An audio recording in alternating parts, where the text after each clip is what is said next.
चाहेंगे? सर्वे के लिए सबसे अच्छी चीज़ यही रहेगी कि जितने आपके टाइटल डॉक्यूमेंट हैं, जैसे सेल डीड हुआ, गिफ्ट डीड हुआ, जिस भी तरीके से आपको वो ज़मीन मिली हो, खरीदा हो, गिफ्ट से मिला हो या आपकी खतियानी प्रॉपर्टी हो, तो उन सब डॉक्यूमेंट्स को तैयार रखें। म्यूटेशन आपने करा रखा हो तो उन सब चीज़ों को तैयार रखें। म्यूटेशन ऑनलाइन में जैसा मैंने अभी बताया, बहुत जगह गड़बड़ियाँ हुई हैं, कहीं प्लॉट नंबर नहीं चढ़ा है, कहीं एरिया सही से नहीं चढ़ा है, उन सब का करेक्शन करवा करके रेडी रखें। इन दिनों भूमि सर्वे हो रहा है देश दुनिया में, चाहे लोग अलग अलग जगहों पर जहाँ कहीं भी हों। हम इस बीच उनकी तस्वीरें सोशल मीडिया पर देख रहे हैं कि वो लोग कहीं कहीं से आए हैं, वंशावलियाँ बन रही हैं। वंशावली में कौन होगा, किसका नाम होगा, इसको लेकर के तरह तरह की बातें। जितना इन्फॉर्मेशन नहीं है उससे ज़्यादा मिस इन्फॉर्मेशन है, तरह तरह की बातें हो रही हैं। और हमारे साथ इस पूरे मामले में बातचीत करने के लिए हाई कोर्ट के भीतर सिविल मामलों के जानकार पार्थ गौरव। पार्थ गौरव हैं और बहुत सारी चीज़ों को बहुत नज़दीक से देख रहे हैं। क्योंकि हम सभी जब आम तौर पे देखते हैं तो ये पाते हैं कि भाई जुडिशरी पर पहले से ही इतना ज़्यादा दबाव है, और अब जब भूमि सर्वे के मामले आने वाले हैं और उनकी बाढ़ सी आने वाली है। पहले ही बिहार के भीतर आपसे बातचीत हो रही थी तो आपने बताया कि कैसे एक्साइज या शराबबंदी के पूरे मामले पहले से ही, उसकी वजह से जुडिशरी पर दबाव है और पुलिस प्रशासन पर जो दबाव है वो तो अतिरिक्त दबाव है ही। तो आप इस पूरे भूमि सर्वे के मामले को बतौर एक सिविल एक्सपर्ट कैसे देख रहे हैं? इसमें बहुत सारे डिस्प्यूट्स इरप्ट कर रहे हैं और बहुत सारे डिस्प्यूट्स इरप्ट करेंगे भी, क्योंकि कहीं भी कोई क्लियर गाइडलाइन गवर्नमेंट ने नहीं दिया है।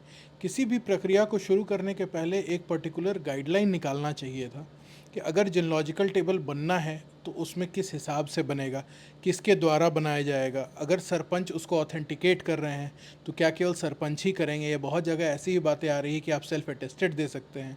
बहुत जगह ऐसी बातें आ रही हैं कि जुडिशियल मजिस्ट्रेट फर्स्ट क्लास का एफिडेविट देना है।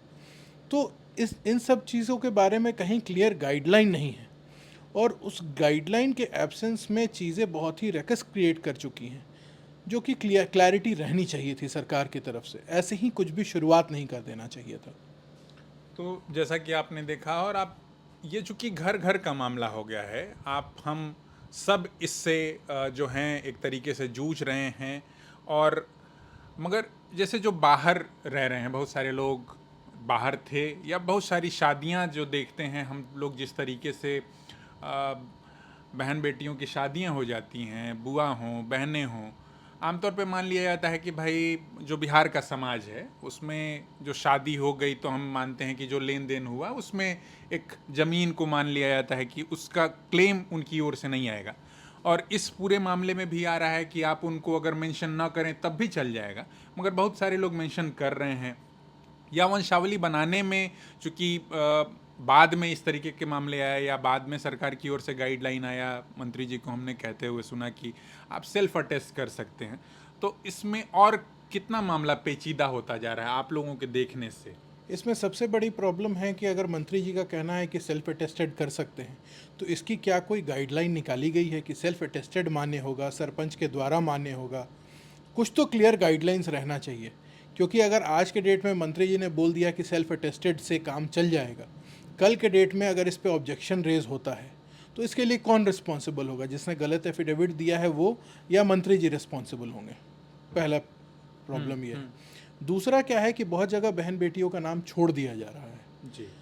वो एक वंशावली जो बनने की चीज़ है, उसमें कहीं ऐसा कहीं भी मेंशन नहीं है कि शादी हो गई है तो उनका नाम नहीं रहेगा, उनका शेयर नहीं रहेगा। बल्कि कानून के हिसाब से बहन बेटियां जितनी भी फीमेल मेंबर्स हैं वो कोपार्शनर हैं। बेटियां हैं, उनको उतना ही हक है जितना बेटे को हक है। बिल्कुल। तो इस हिसाब से वंशावली बनाने में कहीं भी गलती नहीं करना चाहिए। जितने लोग हैं सही वंशावली बना करके देना चाहिए। बल्कि इससे भी अच्छा ये रहेगा कि वंशावली सही बना करके दें, और जिन भी बहन हैं अगर है कि उनको शेयर नहीं चाहिए, उनसे एक रिलिंक्विशमेंट डीड बनवा लें, रिलिंक्विशमेंट डीड बनवा करके जमा करवाएं जो भी सर्वे ऑफिसर हैं वहाँ पे। ये ज़्यादा अच्छा रहेगा। जैसे ज़मीन की बात जब हम सुनते हैं तो कई बार मजरूआ, गैर मजरूआ, रैयती, गैर रैयती, तो इस तरीके की जो टर्मोलॉजी है, और उसमें हमने अभी हाल फिलहाल भी एक वक्फ बोर्ड वाला पूरा एक मामला देखा सुना। तो आपको लगता है कि सरकार की पूरी तैयारी है अब तक, या कई बार हम देख रहे हैं कि लोग बाग जो है वो कभी सीईओ के पास, कभी अलग अलग जगहों पे व्यवहार न्यायालय में भाग दौड़ रहे हैं, मगर उनकी उस तरीके से सुनवाई नहीं हो पा रही है, क्योंकि इसमें ये भी है कि भाई हमने जो मौखिक बंटवारे का पूरा एक प्रकरण आता है, और मौखिक तौर पर अब हमारे समाज में प्रचलित है कि भाई बंटवारे हो जाया करते हैं, मगर इसमें ये आ रहा है कि आपने कागजात के लिए कोशिशें की, मगर चूंकि ऑफिसेस में उस तरीके से डिलीवर नहीं हो रहा है, या फिर वो एक तरीके से कहिए कि करप्शन का एक अड्डा बन गया है, तो आप लोग इसको किस तरीके से देख रहे हैं? क्या और मामले आने आने जा रहे हैं कोर्ट्स में? मामले तो बहुत ही भयानक रूप से आने जा रहे हैं।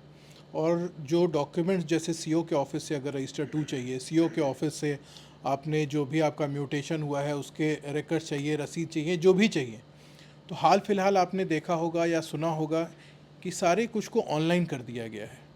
यहाँ ऑनलाइन करने में भी बहुत सारी धांधली हुई है। हाँ। ऑनलाइन करने में जो रजिस्टर 2, ओरिजिनल रजिस्टर 2, बहुत जगह कुछ ऐसे पेजेस हैं जिसको फाड़ दिए गए हैं और ऑनलाइन दूसरे के नाम से चढ़ा दिया गया है, जिससे रिलेटेड बहुत सारे डिस्प्यूट आज के डेट में भी पेंडिंग हैं और पेंडिंग चलते आ रहे हैं। ऑनलाइन म्यूटेशन का प्रावधान कर दिया गया है, लेकिन ऑनलाइन म्यूटेशन फाइल करने के बाद जब तक आप फिजिकल रूप में पेपर नहीं जमा करेंगे तब तक उसको रिजेक्ट कर दिया जाता है ऑटोमेटिकली, ये कहते हुए कि आपने पेपर जमा नहीं किया है।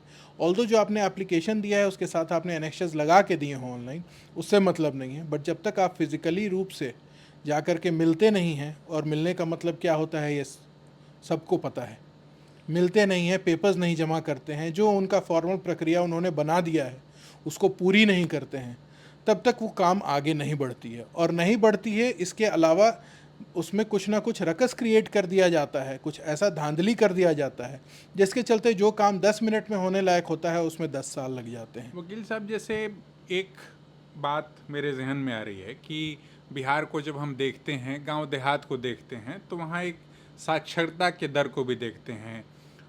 पहले ही इन ऑफिसेस में जाने के लिए सब तैयार नहीं होते, या उनको बहुत इस तरीके का एक डर सता रहा होता कि जाएंगे तो वहाँ उनसे पैसे की डिमांड होगी, या बहुत सारे लोग की समझदारी, अभी भी बहुत सारे लोग अंगूठा ही जो है ठेपते हैं।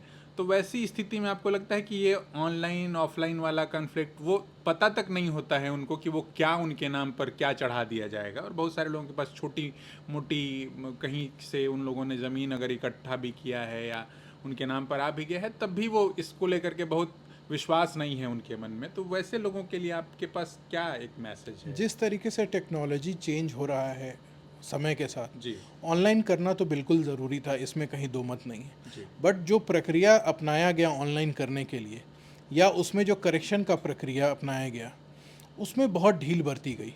और उसमें बहुत ही, अगर क्लियर रूप से कहा जाए तो उसमें बहुत बहुत ज़्यादा ही प्रॉब्लम आया। जो जनरल पब्लिक हैं उनको सबसे ज़्यादा प्रॉब्लम इसलिए आया क्योंकि अगर आप सीईओ के यहाँ से म्यूटेशन का काम करा लेते हैं तो फिर उसको कंप्यूटर पे चढ़वाने के लिए आपको पूरा एफर्ट लेना पड़ता है।